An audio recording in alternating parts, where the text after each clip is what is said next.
I recently finished Quiet on Set, the documentary about Dan Schneider, Brian Peck, and Drake Bell, and this is a video all about.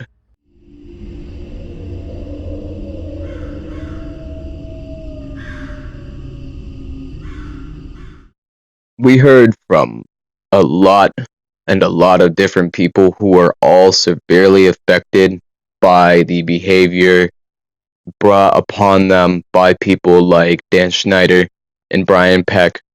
And there was the whole thing that happened a few years back with Drake Bell getting in trouble for texting a minor who turned out to have been lying the entire time. His career was nearly sent into shambles. And here we are later on finding out the truth about what happened to him and the fact that he's actually a victim. It's just mind blowing to think about. And I was kind of thinking when I first had the idea to cover this, I was thinking about just recapping the 4 episode series to you guys, but that would require me to watch the show again, write down a bunch of notes, stuff that I don't really genuinely have time to do. But I wanted to give you guys my thoughts. I think it's absolutely sickening how poorly these children were being treated. And it's not just by people like Brian Peck or Dan Schneider, it's throughout Hollywood. We've heard for years about all sorts of nasty conspiracies about Hollywood, people drinking baby blood and stuff like that to keep their youth. It just absolutely mind blowing stuff, mind boggling theories that completely unbelievable that anybody with half a decent thinking brain would ever take seriously. But as I say those words, I find myself doubting them, just thinking maybe they're not so far fetched after all. Which I myself hate to think that I've heard just so many wild things. And to find out that a member of the TV shows that raised me as a child, I watched a decent amount of Drake and Josh. I watched a lot more iCarly than I did Drake and Josh. But as we're focusing on Drake at the moment and Peck, it's just I feel so guilty not knowing what he was going through. I mean, it's not like there's anything I can do now, nothing I could have done then as a child to save this poor man. It's just so awful to know what he's been through, and it's really nice to see that Drake has he's clearly gone through a lot of healing. He in the interview he handled so well being questioned about the physical state that he was left in by Brian Peck's assault, and the way he handled it was heartbreaking almost, a combination of heartwarming and heartbreaking because you could just still see the pain, but it was bandaged, like metaphorically you could see the pain, but he was bandaged and treated. It still hurts, but he's recovering.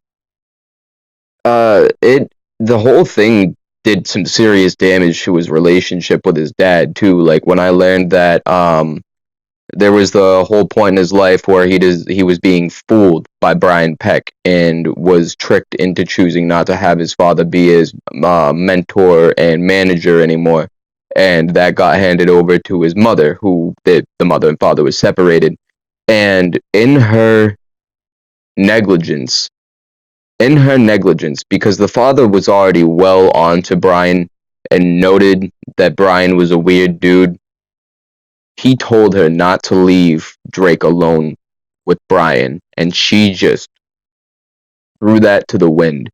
Totally left him unguarded, and Drake was assaulted multiple times before anything could be done about it.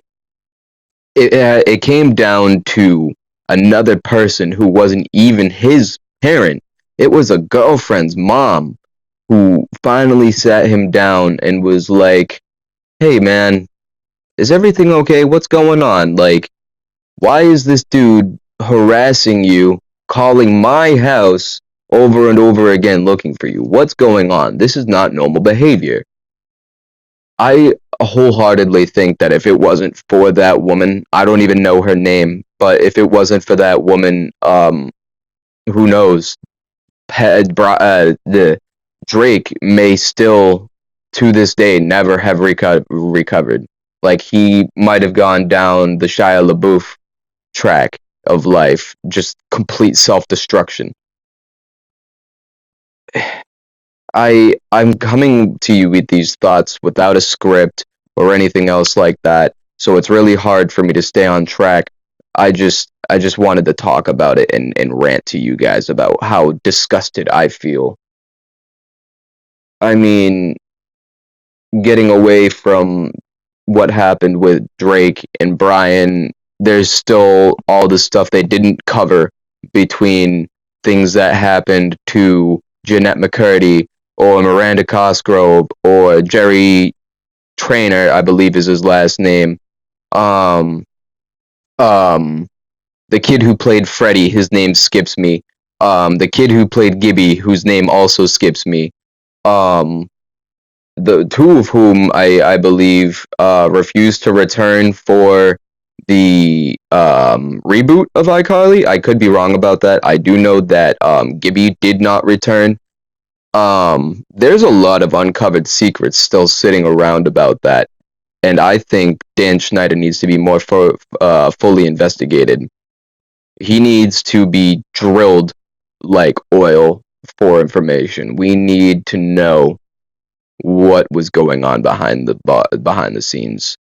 Like I almost said behind the bars, which is definitely where that man belongs, but we don't have enough evidence yet. Like I've been seeing clips all over the internet, which I wish I could put up right here, but I'm recording on PS5 and I can't just slap in videos wherever I want to. I can't even really edit them that well because I can't transfer them to my PC first. But I wish I could show you guys some of the clips of Dan Schneider enter in a room, camera in hand, and you just see everybody else go dead. The entire energy of the whole room dead. Just everybody goes from having fun to terror almost. Maybe not terror, but the stress levels fly from the floor through the roof and to the moon. You see clips of Ariana Grande hanging out on the floor for some reason with one of the other girls from the Victorious show. Um, and as soon as Dan Schneider comes in, you see one girl pat Ariana on the side. Hey, hey, here he comes. And Ariana immediately sits up. She fixes her hair to cover her low cut, So she's fixing everything up as fast as she can, so that Dan can't point his camera down straight down her shirt. The man denies so much involvement with Drake, Peck, Nickelodeon cover-ups. Um, he denies all involvement, even after being removed from employment by Nickelodeon because they investigated him and found suspicious things going on. But they did it all under the rug. They did it sneaky, secret. It's that brings me to my next point about Nickelodeon being dirty. It's it's horrifying to think that the same company that supported all of my favorite shows, SpongeBob, Danny Phantom, The Fairly Odd Parents, just to name three, Tough, Tough Puppy to name a fourth. I watched so much Nickelodeon, Drake and Josh, five shows. Just so much time spent watching Nickelodeon while behind the scenes people are being molested, sexually harassed and assaulted, being thrown out the doors for the most minuscule violations of work conduct while all these awful, terrible things are happening in the same studios. The series Quiet on Set actually documented that Nickelodeon had up to 3 confirmed pedophilic men, pedophiles. I'm probably supposed to avoid saying that word so that my YouTube video doesn't get 18 plus, but I honestly don't care. It's already been said, and I'm not going to stop recording now. I've been going for a solid 10 minutes. If I stop recording now, I have to start all over again.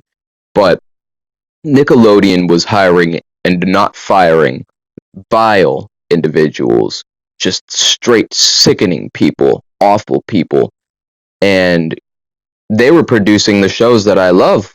I mean, they're like, thankfully, I don't think any of the pedophiles were working on any of Dan Hartman's shows that we know of, but like, now I have to wonder about that. I have to have that in my mind and wonder.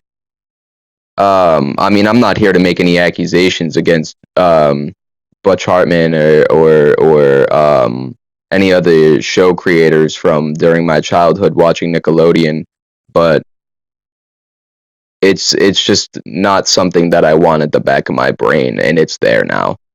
All because Nickelodeon was not getting rid of vile people, which maybe Nickelodeon didn't know, but that's on them for not doing proper backup checks or background checks. I mean, I keep misspeaking all crazy. Like, Nickelodeon has a lot to answer for.